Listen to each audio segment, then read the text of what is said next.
नमस्कार साथियों, कैसे हैं आप लोग? उम्मीद है आप स्वस्थ होंगे, मस्त होंगे और व्यस्त होंगे, लगे रहे होंगे आप निरंतर प्रयास में। तो आज का टॉपिक है आपका पृथ्वी की संरचना और इस टॉपिक करने वाला हूँ मैं सुजीत ठाटी, रियल कंपटीशन क्लासेस की ओर से। तो पृथ्वी की संरचना से पहले हम टॉपिक 2 करा चुके हैं, आप उनको नहीं देखा है तो आप प्लेलिस्ट पर जाकर देख सकते हैं।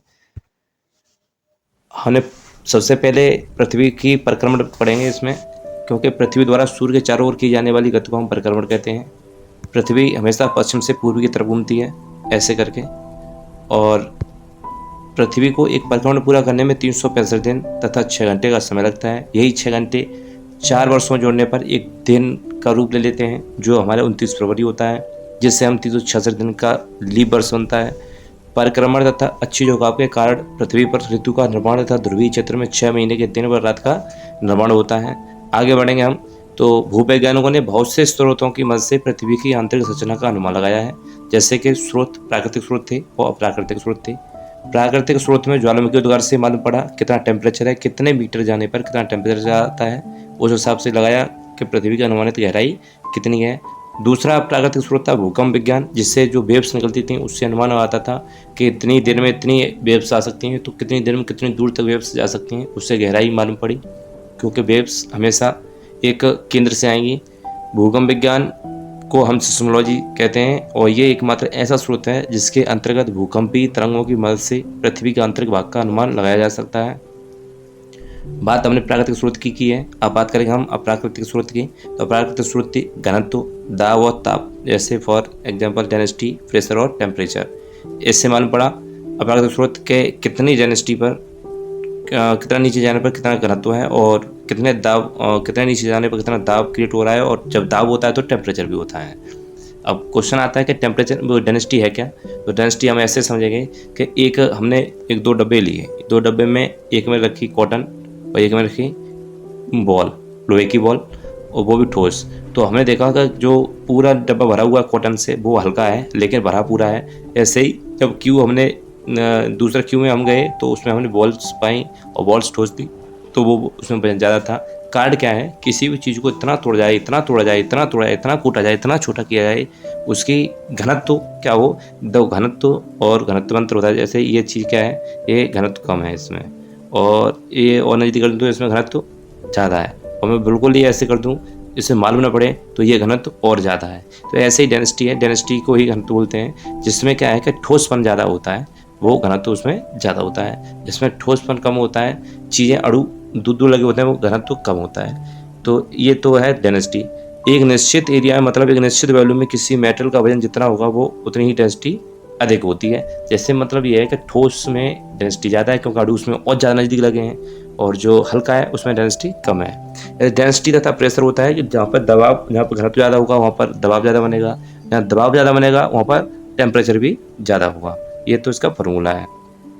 वैज्ञानिकों ने देखा कि पृथ्वी के बाहरी सतह से आंतरिक सतह की ओर जाने पर घनत्व में वृद्धि होती है। पृथ्वी के अंदर जाने पर डेंसिटी बढ़ रही है, मतलब प्रेशर भी बढ़ेगा। जब प्रेशर बढ़ेगा तो टेम्परेचर भी बढ़ना स्वाभाविक है। तो पृथ्वी की सतह में 32 मीटर नीचे जाने पर 1 डिग्री सेल्सियस की वृद्धि पाएगी। मतलब 32 मीटर हम नीचे खुदाई करेंगे तो 1 डिग्री सेल्सियस गर्म मिट्टी निकलेगी। इससे अनुमान ये लगाया जब 32 मीटर पर 1 डिग्री सेल्सियस है तो तभी ज्वालामुखी ऊपर आते हैं, तो उनको मापा तो मालूम पड़ता है जब 32 मीटर पर 1 डिग्री सेल्सियस है तो जो लावा की गर्मी है उस हिसाब से गहराई मापी गई। पृथ्वी की आंतरिक संरचना में 3 मुख्य अंग होते हैं, ऊपरी सतह भूपर्पटी, और मध्य स्तर मेंटल, और आंतरिक स्तर धात्विक क्रोड। तो ऊपर वाला जो हिस्सा होता है जैसे सूखा हुआ है उसे हम ऊपरी सतह भूपर्पटी कहते हैं, जिसे क्रस्ट बोलते हैं। मध्य स्तर मतलब बीच वाला जो हिस्सा है उसे मेंटल बोलते हैं, जो नहीं तो ज़्यादा गर्म है और नहीं ज़्यादा ठंडा, मतलब बीच का है। आंतरिक स्तर धात्विक क्रोड बोलेंगे तो उसमें एक तरह से आग भरी हुई है। तो 3 हमने भाग में पृथ्वी को बांटा है। उन 3 भागों में जैसे पृथ्वी कुल आयतन का 0.5% भाग भूपर्पटी का है, जो ऊपर हमें दिखता है। जैसे हम एक अंडे से लेंगे, अंडे का जो ऊपरी भाग होता है, जो आवरण छिलका, वो सबसे पतला होता है। मान लो कि 100% में से 0.5% ऊपर वाला हिस्सा होगा जो मजबूत भी है। उसके बाद 83% भाग मेंटल होता है, जो आपको ये सफ़ेद वाला दिख रहा होगा, ऐसे ही पृथ्वी में भी है। और उसके बाद जो क्रोड है, क्रोड 16% भाग है, जो एक अंदर की तरफ है और पीला सा दिख रहा है आपको, ये सबसे गर्म होगा। यहीं से आपका मैग्मा ऊपर आके लावा बन जाता है। पृथ्वी की आंतरिक संरचना को समझने के लिए हमने एक अंडा लिया और एक अंडे से हमने इसको अच्छे से समझा। तो ऊपर वाला भाग जिसे हम ऊपर पट्टी कहते हैं, जो इसमें सिल्का होता है सबसे ज़्यादा, तो 0.5%। उसके बाद ये तो आपका मेंटल, उसके बाद क्रोड। 3 भागों में हमने पृथ्वी को बांट दिया है। अच्छा, पृथ्वी का सबसे ऊपर वाला भाग होता है तो क्रस्ट, मेंटल, क्रोड। तो सबसे ऊपर वाला है क्रस्ट, जो ये हम पढ़ेंगे इसे क्रस्ट ये ठोस परत पृथ्वी का सबसे भारी भाग होता है। क्रस्ट की मोटाई महासागरों और महाद्वीपों पे अलग अलग होती है। महासागरों में कम और महाद्वीपों पे ज़्यादा होती है, क्योंकि जैसे ये पृथ्वी है, पृथ्वी के बाद यहाँ पर सागर होगा, यहाँ पर पानी भरा हुआ है, तो यहाँ पर तो ऊंची पृथ्वी है, यहाँ पर कम है। तो मतलब क्या है कि पानी की गहराई को छोड़कर पानी को हम क्रस्ट नहीं मानेंगे, वो सागर मानेंगे उसे।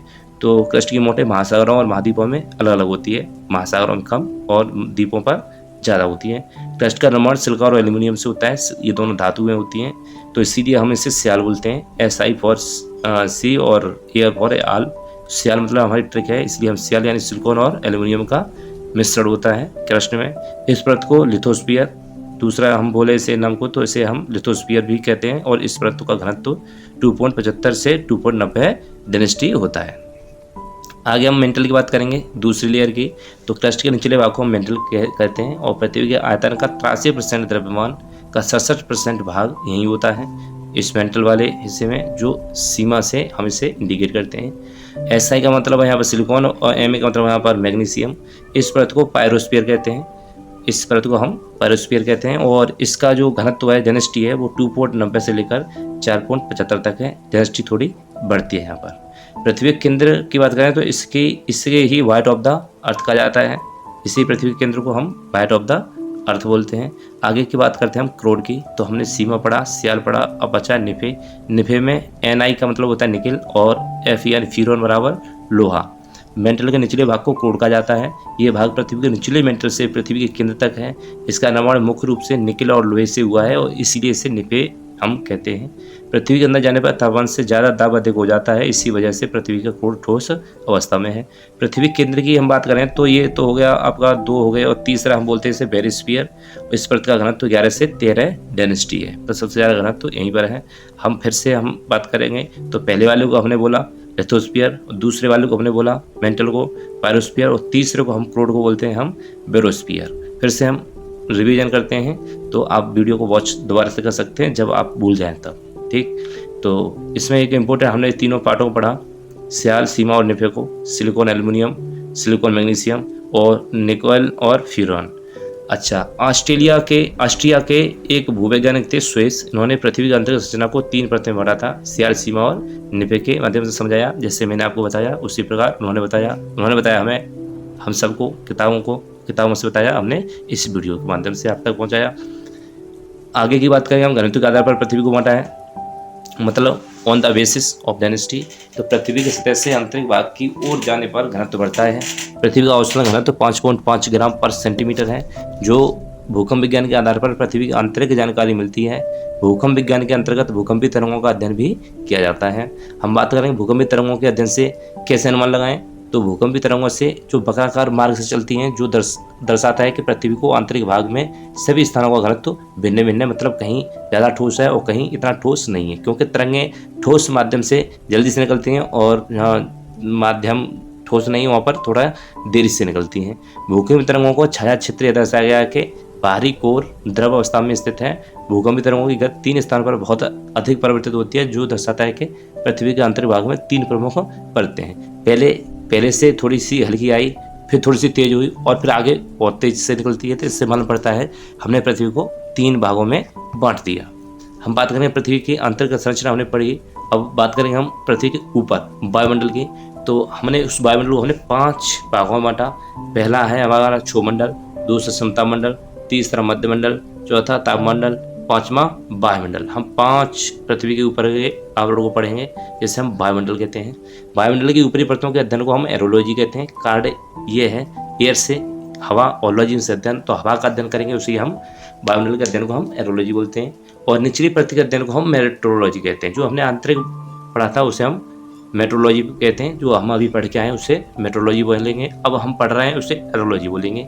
वायुमंडल 10,000 किलोमीटर तक फैला हुआ है ऊपर, और वायुमंडल में मुख्य रूप से नाइट्रोजन सबसे ज़्यादा है, और उसके बाद ऑक्सीजन और कार्बन डाइऑक्साइड और फिर आर्गन और फिर और गैसें पाई जाती हैं, जो ये 5 परतों में पाई जाती हैं, जिसमें नाइट्रोजन सबसे ज़्यादा है, एक 78%, जो कि इसमें सबसे हल्की गैस है। और जो उड़ने वाले जो गुब्बारे होते हैं, बबूल्स होते हैं, उनमें हम नाइट्रोजन का प्रयोग करते हैं। अच्छा, 21% ऑक्सीजन होती है और 1% में अदर गैसेस आ जाती हैं। ऐसे टोटल मिला के 100% हमारी गैसें वायुमंडल में पाई जाती हैं। अच्छा, ये वायुमंडल ना होता तो क्या होता? तो वायुमंडल ना होता तो ये एस्टेरॉइड सारे के सारे हमारी ज़मीन पर दिख रहे होते हैं, क्योंकि जैसे ही कोई एस्टेरॉइड आता है तो वायुमंडल हमारा उसे डिस्ट्रॉय कर देता है, आग पकड़ा देता है और वो जलकर राख हो जाता है। तो वायुमंडल से इधर उधर खिसक जाते हैं, निकल जाते हैं।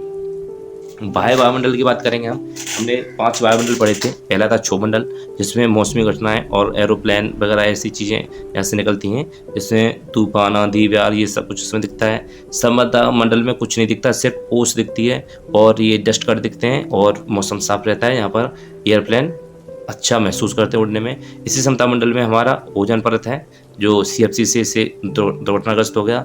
उसके बाद मध्यमंडल आता है और उसके बाद आयनमंडल, जो रेडियो की वेव्स के लिए बहुत ज़्यादा, और यहाँ पृथ्वी से जो वेव्स जाती थी और टकरा के पृथ्वी पर आती थी, वो आयनमंडल से होती थी। जब हमारे पास सैटेलाइट नहीं थे तो हम रेडियो की यहाँ से वेव्स छोड़ते थे और उसके बाद यहाँ से जाती थी और आयनमंडल से टकराकर सीधी रेडियो पर आती थी।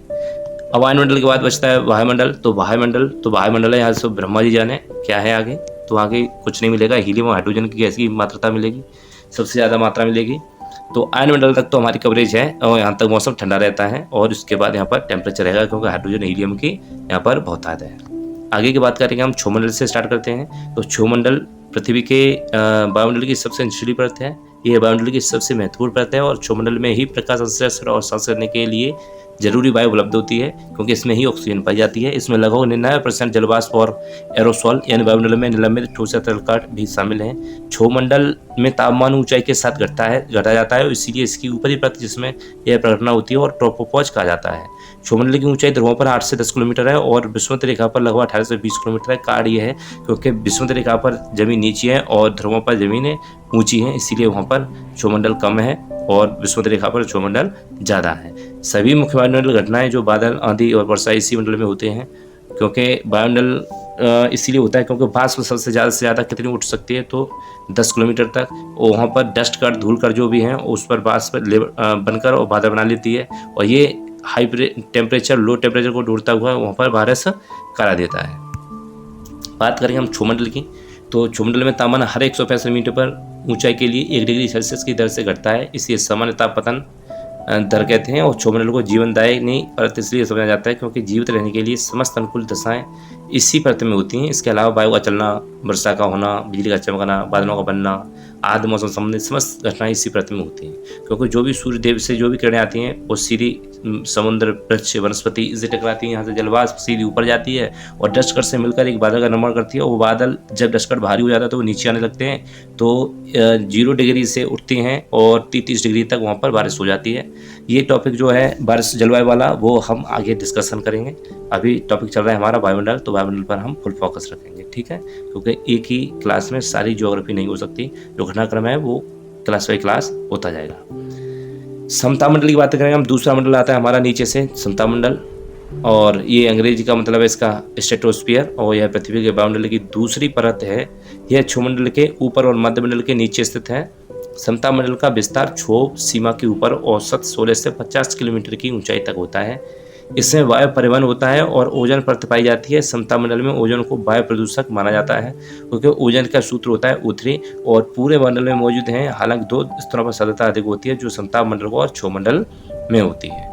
अच्छा, इसमें क्या है, ताप समान होता है और मौसमी घटनाएं नहीं होती हैं, इसीलिए यहाँ पर सहज महसूस करते हैं एरोप्लेन, क्योंकि एरोप्लेन क्षोमंडल से निकल करके समता मंडल में छोड़ दिए जाते हैं और पायलट ऑटो पायलट पर छोड़ देता है। वो अपनी गति स्थान जहाँ तक पहुँचना होता है वहाँ तक प्लेन पहुँच जाता है। ठीक, आगे आता है हमारा पृथ्वी के वायुमंडल की तीसरी परत जो मध्यमंडल कहते हैं, इसे मेसोस्फीयर कहते हैं। यह समताप सीमा के ऊपर स्थित है। मध्यमंडल की ऊंचाई लगभग 80 किलोमीटर तक होती है। मध्यमंडल में ऊंचाई के साथ साथ तापमान में भी गिरावट मानी जाती है, क्योंकि मध्यमंडल की खासियतें ये हैं कि मध्यमंडल का ऊपरी हिस्सा जो है पृथ्वी की प्रणाली के अंदर पाया जाने वाला सबसे ठंडा स्थान है। इसका औसत तापमान लगभग -85 सेल्सियस और से लेकर -120 फ़ारेनहाइट है। मध्यमंडल के ऊपरी परत पर मौजूद बहुत दुर्लभ जल वाष्प रात में बादलों का निर्माण करती है और जो पृथ्वी के मंडल में सबसे ऊंचे बादल बोले जाते हैं।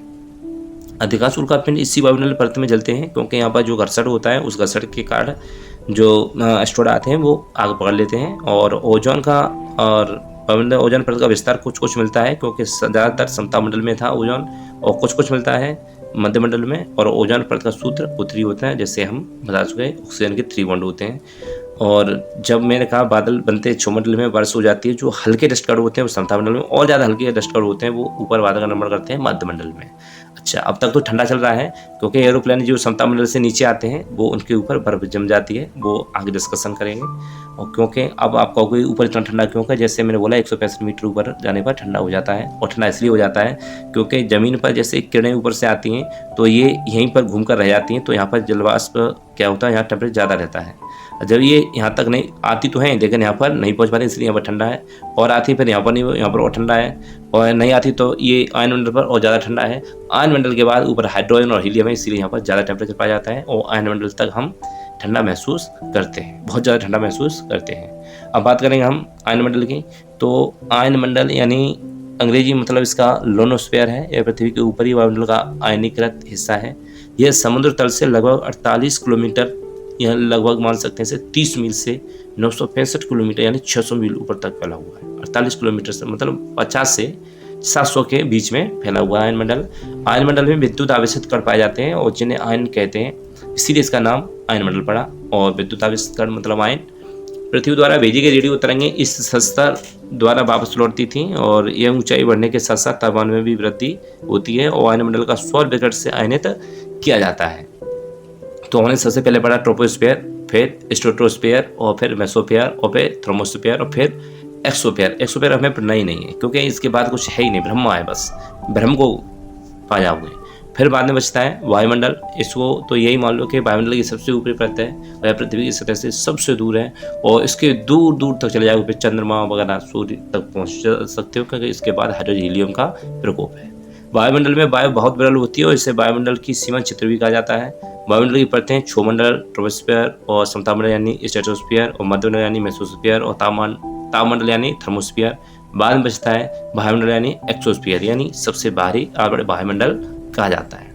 उसके बाद आती है इसी वायुमंडल में ग्रीन हाउस इफेक्ट। ये ग्रीन हाउस इफेक्ट क्या है, तो जो गैसें होती हैं जैसे नाइट्रोजन, कार्बन डाइऑक्साइड, ऑक्सीजन, जलवाष्प, मीथेन, इन वायुमंडल के चारों ओर अपना एक मोटा घेरा बना देती हैं, और सूर्य के प्रकाश को बाहर नहीं जाने देती, और पृथ्वी पर तापमान बढ़ जाता है, और इस तापमान का इन गैसों के द्वारा बढ़ना ही ग्रीन हाउस इफेक्ट कहलाता है। चलो मैं समझाता हूँ। जैसे मैंने कहा इतनी सी तो है नहीं है, आफत मचा रखी है, यानी CO2 0.03%, ये सबसे ज़्यादा टेम्परेचर बढ़ाती है।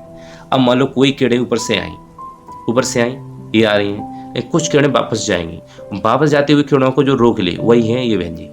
ये मौसी आई, मौसी को इन बहन जी ने रोक लिया, और ये यहाँ पर घूमती रही, और घूमती रहेंगी तो क्या बढ़ाएंगी, टेम्परेचर। और टेम्परेचर ही बढ़ने को हम क्या कहते हैं, ग्लोबल वार्मिंग। ग्लोबल वार्मिंग से क्या होता है, हिमालय पिघलता है, और हिमालय पिघलता है तो क्या होता है, समुद्र लेवल बढ़ता है। जब समुद्र लेवल बढ़ेगा तो हमारी अर्थ के जो महाद्वीप है वो डूबेंगे, और डूबेंगे तो फिर यही तो विनाश होगा। यही है CO2, जो कि ऊपर से जाने पर ये अपना बॉन्ड बना लेती है। CO2 के बॉन्ड, CH4 के बॉन्ड, और N3O के बॉन्ड, मतलब जो किरणें जाना चाह रही हैं उनको जाने नहीं देना, और वहाँ पर टेम्परेचर बढ़ा देना, जिससे क्या मौसम गड़बड़ा जाएगा। मौसम गड़बड़ा जाएगा तो वही तो है ग्रीन हाउस इफेक्ट। ठीक, तो ग्रीन हाउस प्रभाव हम पढ़े। उसके बाद अब तैयारी हमारी टेस्ट की, और टेस्ट लगाएंगे हम। टेस्ट लगाने से पहले मैं एक थोड़ा सा रिवीजन करा दूंगा आपको। तो हम रिवीजन करेंगे शुरुआत से, एक मोटा मोटा रिवीजन लेंगे, इसके बाद फिर हम टेस्ट की तैयारी करेंगे। मैंने बताया हमने पृथ्वी को 2 स्रोतों से मालूम पड़ा पृथ्वी अंदर कैसी है, एक तो प्राकृतिक थे और दूसरा प्राकृतिक थे। प्राकृतिक में हमने समझा ज्वालामुखी और भूकंप दोनों मेन रोल निभाते हैं हमें बताने पर गहराई कितनी है, और प्राकृतिक में हम घनत्व, दाब और ताप से अनुमान लगाते हैं। उसके बाद जो पृथ्वी की हमने 3 संरचनाएं बताई, और 3 संरचनाओं में से हमने उदाहरण दिया था एक उबले हुए अंडे को देकर, और उबले अंडे में जैसे हमने बताया ऊपरी वाली परत सबसे पतली है, उसके बाद जो बीच वाला भाग है मेंटल वो 83% बताया, जो आंतरिक भाग है वो 16% बताया, जिसे हम क्रूड कहते हैं। हमने क्रस्ट, मेंटल और क्रूड 3 भागों में हमने पृथ्वी को बांटा। क्रस्ट की मोटाई ज़्यादा मोटी नहीं होती, बहुत पतली होती है, और इसमें मात्रा सबसे ज़्यादा सिलिका और एल्यूमिनियम की होती है, और इसकी डेंसिटी 2.75 से लेकर 2.90 तक होती है, और ये इसे सियाल बोलते हैं, वो भी सुरेश ने बताया था। मेंटल मेंटल क्या होता है 53% इसमें होता है और 60% भाग इसी का अकेले का होता है 100% में से। और इसमें सिलिका और मैग्नीशियम की मात्रा ज़्यादा होती है, इसलिए हम इसे सीमा बोलते हैं और इसे पायरोस्फीयर बोलते हैं। और पीछे क्रस्ट को हम लिथोस्फीयर बोलते हैं, इसे पायरोस्फीयर बोलते हैं। और पृथ्वी के केंद्र को हम व्हाइट ऑफ द अर्थ बोलते हैं। इसमें डेंसिटी 2.90 से लेकर 4.75 तक मानी जाती है। जब बात हम करें क्रूड की सबसे निचला भाग, जिसे हम बेरिस्फीयर बोलते हैं और इसमें निफे बोलते हैं। और निफे में मतलब Na का मतलब निकल होता है और Fe का मतलब लोहा यानी फ्यूरॉन होता है। पृथ्वी का केंद्र और इसमें डेंसिटी 11 से 13 तक मानी जाती है। स्वेस ने बताया कि हमने पृथ्वी को 3 भागों में बांटा है और बांटा इसीलिए क्योंकि यहाँ पर 3 प्रकार की तरंगें हमें देखने को मिलती हैं। जहाँ से भूकंप आया वहाँ से 3 तरह से यहाँ पर तरंगें निकली, उस हिसाब से उन्होंने बताया कि पृथ्वी को 3 भागों में दूरी के हिसाब से बता दिया। हमने वायुमंडल की बात की तो 5 प्रकार का वायुमंडल होता है, जिससे हम कहेंगे क्षोभमंडल, समतामंडल, मध्यमंडल, तापमंडल और वायुमंडल। वायुमंडल में सबसे ज़्यादा गैस नाइट्रोजन पाई जाती है, उसके बाद ऑक्सीजन और उसके बाद और गैसें हैं CO2, आर्गन वगैरह। उसके बाद 5 मंडलों में से वायुमंडल सबसे बड़ा मंडल है और क्षोभमंडल की लंबाई 10 किलोमीटर है, 10 से 18 किलोमीटर, जिसमें वायुमंडल घटनाएं सबसे ज़्यादा घनत्व और ग्रीन हाउस प्रभाव भी इसी में देखने को मिलता है। उसके बाद क्षोभमंडल में वर्षा सबसे ज़्यादा रहती है। फिर आता है समतामंडल, जिसकी लंबाई दूरी लगभग 50 किलोमीटर है और इसमें तापमान रहता है, मौसमी घटनाएं नहीं होती, इसमें ओजोन परत भी पाई जाती है। और उसके बाद आता है मध्यमंडल। मध्यमंडल की खासियत है सबसे ज़्यादा टेम्परेचर कम रहता है और इसमें ओजोन की कुछ परतें भी मिलती है। आयन मंडल की बात है, यहाँ पर आयन सबसे ज़्यादा मिलने पर यहाँ पर आयन मंडल बोलते हैं, इसकी 48 किलोमीटर से लेकर करीब लगभग 965 किलोमीटर तक आयन मंडल को बताया जाता है। यहाँ पर रेडियो की तरंगें, पहले हम रेडियो की तरंगें यहीं से लौटाते थे, आज यहाँ पर सेटेलाइट पहुँचा दी गई हैं। उसके बाद अब बात आती है वायुमंडल की, तो वायुमंडल सबसे बड़ा मंडल है और इसकी तो अंत ही नहीं है। तो हम इनके 5 मंडलों को हम इंग्लिश में पढ़ना चाहेंगे, तो ट्रोपोस्फियर पहले को, फिर स्ट्रेटोस्फियर, फिर मेसोस्फियर, फिर थर्मोस्फियर, फिर एक्सोस्फियर बोलते हैं। ग्रीन हाउस इफेक्ट की बात करेंगे तो ग्रीन हाउस इफेक्ट हमारी इन गैसों से बनता है, नाइट्रोजन, कार्बन डाइऑक्साइड और ऑक्सीजन और मीथेन। इन गैसों के कारण ही ग्रीन हाउस प्रभाव बनता है। और क्योंकि यहाँ पर टेम्परेचर इन गैसों से बढ़ता है और टेम्परेचर से ग्लोबल वार्मिंग होती है और ग्लोबल वार्मिंग से हमारे ग्लेशियर पिघलते हैं और इससे हमारे यहाँ पर जल का स्तर बढ़ जाता है। अब करेंगे टेस्ट में पहला क्वेश्चन है वायुमंडल की मुख्य कितनी परतें होती हैं, तो आप सबको मालूम है इसकी कितनी परतें होती हैं, 5 परतें होती हैं, दैट्स आंसर। अगला क्वेश्चन है वायुमंडल की 5 परतें कौन सी हैं, तो सही आंसर हो जाएगा ये सभी हैं, क्षोभमंडल, समतामंडल, मध्यमंडल, आयनमंडल, वायुमंडल यानी उपयुक्त सभी। अगला क्वेश्चन है वायुमंडल में मुख्यतः कौन सी गैस पाई जाती है, तो ऐसे प्रकार के क्वेश्चन आएंगे। तो ये सारी गैसें पाई जाती हैं ऐसे, अब गैसें तो सारी पाई जाएंगी, अलग से कहाँ से आएंगी, सब वायुमंडल में गैसें पाई जाती हैं। अगला क्वेश्चन है वायुमंडल में कौन सी गैस सर्वाधिक पाई जाती है, तो वो है नाइट्रोजन, इसका सही आंसर हो जाएगा, वो 78% नाइट्रोजन इसमें पाई जाती है। अगला क्वेश्चन है वायुमंडल की सबसे निचली परत क्षोभमंडल है, इसकी ऊंचाई पृथ्वी से कितनी है, तो इसकी ऊंचाई कितनी है, आंसर लगाएं, इसका आंसर हो जाएगा 18 किलोमीटर। अगला क्वेश्चन है वायुमंडल की किस परत में ग्रीन हाउस प्रभाव सर्वाधिक होता है, इसका सही आंसर हो जाएगा क्षोभमंडल में घटनाएं ज़्यादा होती हैं, ग्रीन हाउस इफेक्ट, क्योंकि जो किरणें आती हैं वो वापस नहीं जा पाती इन गैसों के कारण। अगला क्वेश्चन है ओजोन परत की मोटाई किस में मापी जाती है, तो ये क्वेश्चन अच्छा है जो पहले छूट गया था थ्योरी में, तो ये नापी जाती है डॉप्सन यूनिट में। अगला क्वेश्चन है मध्यमंडल की मोटाई कितनी होती है, तो इसका सही आंसर हो जाएगा 80 किलोमीटर। अगला क्वेश्चन है इनमें से कौन सी गैस ग्रीन हाउस प्रभाव के लिए उत्तरदायी है, तो सही आंसर हो जाएगा इसका कार्बन डाइऑक्साइड, छोटी सी है लेकिन ज़्यादा खतरनाक है। अगला क्वेश्चन है वायुमंडल में दैनिक मौसम परिवर्तन किस परत में होता है, तो सही आंसर हो जाएगा इसका क्षोभमंडल। अगला क्वेश्चन है पृथ्वी की सतह से सबसे दूर वातावरण की परत को क्या कहते हैं, तो सही आंसर इसका हो जाएगा ऑप्शन नंबर डी यानी वायुमंडल, इसके बाद कोई है नहीं, ब्रह्मा है। अगला क्वेश्चन है वायुमंडल मुख्यतः गर्म होता है, तो सही आंसर हो जाएगा पृथ्वी से विकिरण द्वारा।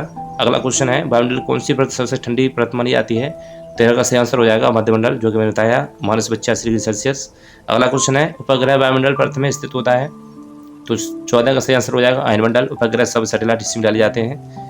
अगला क्वेश्चन है वायुमंडल के किस परत में हवाई जहाज उड़ते हैं, तो सही आंसर होगा इसका ऑप्शन नंबर सी यानी समतामंडल में, मैंने कहा कोई ट्रैफिक नहीं होता इसमें। अगला क्वेश्चन है वायुमंडल की परत क्षोभमंडल सबसे गर्म क्यों होती है, तो इसका सही आंसर हो जाएगा पृथ्वी के परत से गर्म हो जाती है। अगला क्वेश्चन है वायुमंडल की कौन सी परत रेडियो तरंग को परावर्तित करती है, इसका सही आंसर हो जाएगा सी यानी आयनमंडल, मैंने पहले बताया था रेडियो के लिए हम पहले आयनमंडल को यूज करते थे।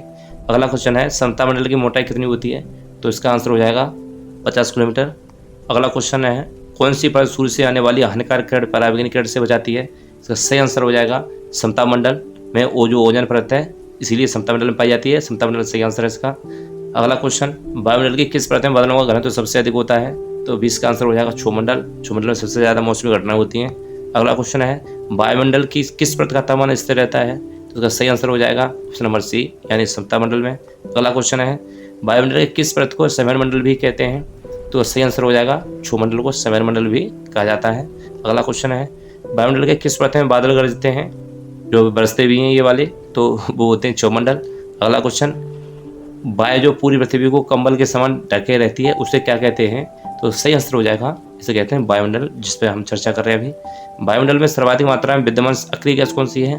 तो इसका सही आंसर हो जाएगा ए यानी आर्गन, और इसीलिए हम इसे बल्बों में भरते हैं, क्योंकि ये अक्रिया कोई भी क्रियाशील नहीं करती, इसलिए बल्ब हमारा जलता रहता है, और नए बाद बाकी तो आग पकड़ लेगा। ठीक है। अगला क्वेश्चन 26वां, वायुमंडल की कौन सी परत उल्कापिंडों में से बचाती है हमें?